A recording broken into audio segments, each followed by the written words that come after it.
Oi, galerinha, tudo bem?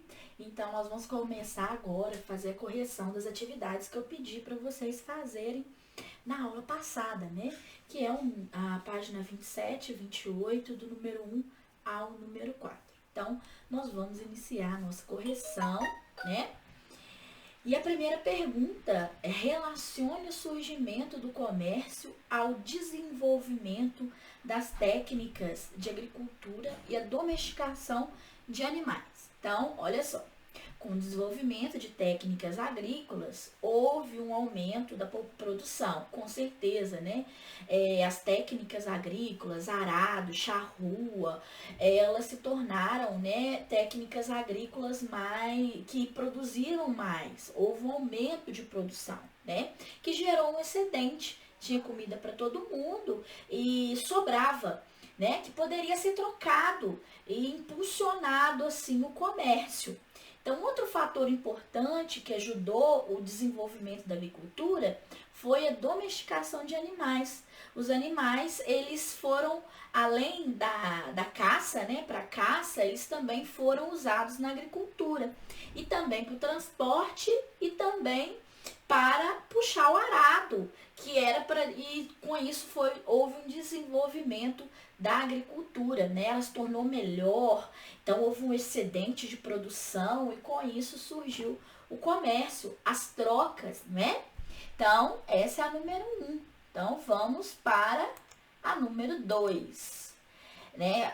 Tem uma imagem que mostra uma cidade, né? E pergunta o seguinte: explique como as cidades surgiram no final da pré-história.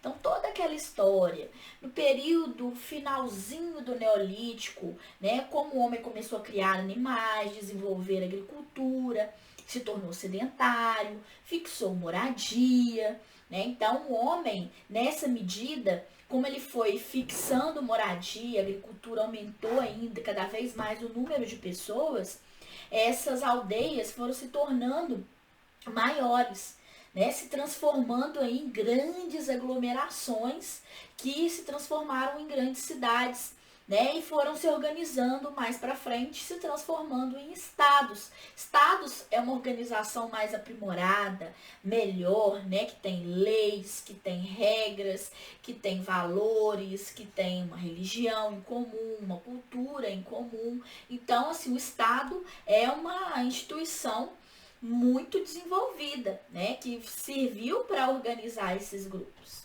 Então, letra B. Como foi o processo de organização das primeiras cidades? Então, elas foram, primeiro, como tinha muita gente, um aglomerado de pessoas, né, como hoje a gente não pode ter esse aglomerado, mas as cidades são muito aglomeradas, né, apesar de hoje a gente estar vivendo isolamento. E para você ter uma aglomeração de pessoas, você precisa estabelecer normas, né, que geralmente são criados por um grupo de pessoas que domina as poderosas, como proprietários de terras, guerreiros. E aí você tem a formação de um corpo, né, de um grupo de pessoas que coordena essas grandes cidades. Então você tem um estado que tem leis, que tem normas e que todo mundo tem que seguir essas ordens, essas leis, né? Então, para ter o quê? Harmonia social. Então a gente tem que seguir direitinho as leis, as normas, os costumes, né? Então isso se constitui em um estado, tá? Então, número 2, tranquilinho. A número 3, a partir da interpretação da imagem de seus conhecimentos, explique a divisão de tarefas realizadas nas primeiras comunidades. Qual é a imagem? Essa aqui que está na apostila de vocês, né? Na página 28. Então, nós temos aí um homem que está pegando alguma coisa, né? Que está trazendo, levando até sua família alguma coisa. Provavelmente é o produto de uma caça. E uma mulher, duas mulheres na verdade, onde elas estão produzindo, né? Uma está cuidando de uma criança e a outra está fazendo alimentos, né? Então, isso é a divisão de tarefas. Como houve intensificação do comércio, aumento das aldeias, surge uma complexibilidade das relações sociais. E aí, essa complexidade gerou a necessidade de uma especialização de funções. Então, você tinha, responsabilidade do artesão, né, produzir armas, do agricultor, de cuidar da agricultura, dos alimentos, do guerreiro, de proteger uma cidade. Então, e fora que o homem, né, e a mulher tinham divisões também.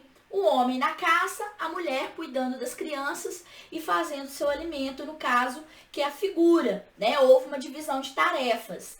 E, diga-se de passagem, a mulher tinha mais de 60% das tarefas, enquanto o homem cuidava da caça, tá bom?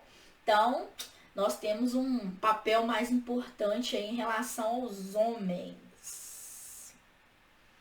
Então, vamos lá, né? Nós somos importantes, sempre fomos. Então, número 4. As cheias dos rios Tigre e Eufrates provocaram grandes inundações que fertilizavam o solo. Foi o que eu falei, né? Em um determinado período do ano, acredito que em setembro, né, os rios Tigre e Eufrates, eles tinham cheias. Isso vem em decorrência do degelo, né, das montanhas da Armênia, que ficavam muito ligados ao rio Tigre e Eufrates. Então havia aquelas cheias que inundavam, né, a região dos rios Tigre e Eufrates. O controle dessas cheias era feito e daí o nome Mesopotâmia, né? A região é estratégica. Todas as civilizações antigas viviam entre os rios. O nome Mesopotâmia significa entre rios, né? Meso, entre os rios Tigre e Eufrates, por exemplo, né? Então, isso é muito importante. Então, essa é uma região estratégica para, né, uma civilização fluvial, né, que fica às margens do rio em busca de alimentos aí e também de transporte de seus produtos para o comércio, tá bom? Então, é estratégico. A Mesopotâmia, ela vai surgir desse contexto aí, na civilização fluvial, entre os rios Tigre e Eufrates, enfim, é uma região muito fértil, no meio de um deserto, é claro. Então é isso, né? Nós corrigimos as 4 atividades, vamos ir com bastante calma. Depois eu faço um resumo novamente sobre a Mesopotâmia, né? Explicando melhor, mas por enquanto a gente fica na página 28, que vai falar um pouquinho sobre a escrita, número 5 e 6, que vai falar aqui sobre a questão da escrita, né, dos registros de atividades e da questão da Mesopotâmia. Na Mesopotâmia tinha escravidão, pessoal. Claro que tinha escravidão, né? Nós já estudamos isso. A Mesopotâmia, ela escravizava por dívida ou por guerra. Essas são as 2 formas de escravidão dentro da Mesopotâmia. Então é isso. Tá? Quinta-feira, vamos relaxar um pouquinho, fazer essas 2 atividadezinhas, né? Na quarta-feira eu corrijo com vocês, tranquilamente, né? Bem suave. E eu tenho mais uma dica de filme, né? Pra vocês no final de semana. Nossa, Tatiana, tô gostando demais dos filmes. Tô adorando também. Todo mundo tá me dando vários feedbacks sobre os filmes. Bacana. Todas as vezes que vocês forem ver os filmes, me marquem no Instagram, tá? Aliás, em falar em marcar no Instagram, agradeço assim, imensamente pelos trabalhos muito bacanas, muito caprichados os trabalhos. Parabéns, né? Tive uma chuva de trabalhos, de mapas mentais, fiquei muito feliz, né? E depois, na quarta-feira, eu mostro para vocês também a produção de um mapa mental. Eu mesmo faço aqui numa videoaula também, pra gente aprimorar cada vez mais. Sempre vão ser pedidos, porque o mapa mental é uma forma da gente aprender mais sobre o conteúdo, né? De forma bem lúdica, bem colorida e bem divertida. Mas, né, voltando aqui, tem aqui uma sugestão de um filme. Então, vamos parar de chorar um pouquinho, né? Nós choramos demais na semana passada, aprendemos sobre inclusão, aprendemos sobre o respeito, aprendemos sobre tanta coisa. E agora nós vamos ver um filme que tem na Netflix, que é mais recente. O filme chama Mowgli. Entre Dois Mundos. É um filme bacana demais, né? O Mowgli, ele é um menino criado por lobos. Como assim? Por lobos? É, no coração da selva. Esse garoto, ele é criado por lobos. E aí ele confronta poderosos inimigos.